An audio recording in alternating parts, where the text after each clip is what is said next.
सिर्फ दिखावे के लिए किए गए पुण्य कर्म निष्फल हैं। अगर मन में सच्ची सेवा भावना हमेशा हो तभी सच्चा पुण्य है। मैं विनी आपके साथ, और चलो आज कुछ अच्छा सुनते हैं। एक बाजार था जहां एक दुकान पर सेठ अपनी गद्दी पे बैठा हुआ था। दुकान के बाहर एक भिखारी आया हुआ भिक्षा मांगते हुए। सेठ ने अपने नौकर से कह के उसे एक सिक्का दिलवा दिया। उसके बाद भिखारी ने हाथ जोड़कर निवेदन किया कि साहब बहुत गर्मी है, प्यासा हूं, एक गिलास पीने का पानी मिल जाएगा क्या? बस क्या, सेठ तो एकदम नाराज हो गया और गुस्साते हुए झुंझलाते हुए उससे बोला कि समझ क्या रखा है तुमने, नौकर है तुम्हारे, पहले पैसे दो, उसके बाद पानी दो, थोड़ी देर बाद खाना मांगने लगेगा, चल निकल यहां से। बहुत बुरी तरह से उसके साथ व्यवहार किया। भिखारी हाथ जोड़कर कहने लगा कि अरे सेठ जी माफ कीजिए, क्षमा कीजिए, कोई बात नहीं, मैं आगे कहीं जाकर पानी पी लूंगा, आप इतना नाराज मत होइए।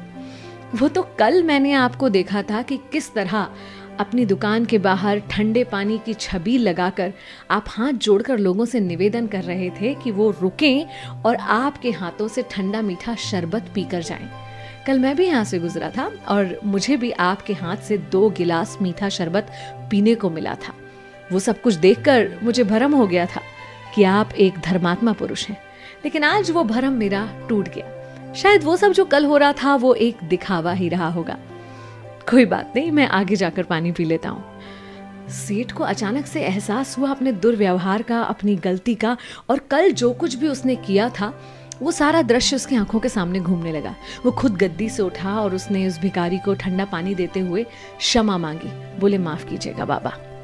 बाबा ने पानी पिया और बोला कि अगर 1-2 दिन का कोई पुण्य काम आप करते हैं लोगों को दिखाने के लिए, आप सोचते हैं कि आज मैं भंडारा खिला दूं, आज मैं लोगों की सेवा में कुछ कर दूं, तो उससे आपको पुण्य नहीं मिलेगा। जरूरी है कि आपके हृदय में सदैव मानवता की भावना हो, एक दूसरे के लिए सम्मान हो, शालीनता हो, सौहार्द्रता हो। अगर आपके मन में ये सब कुछ नहीं है तो ऐसे दिखावे या आडंबर 1-2 दिन के लिए भी मत कीजिए, इससे आपको कोई पुण्य नहीं मिलेगा।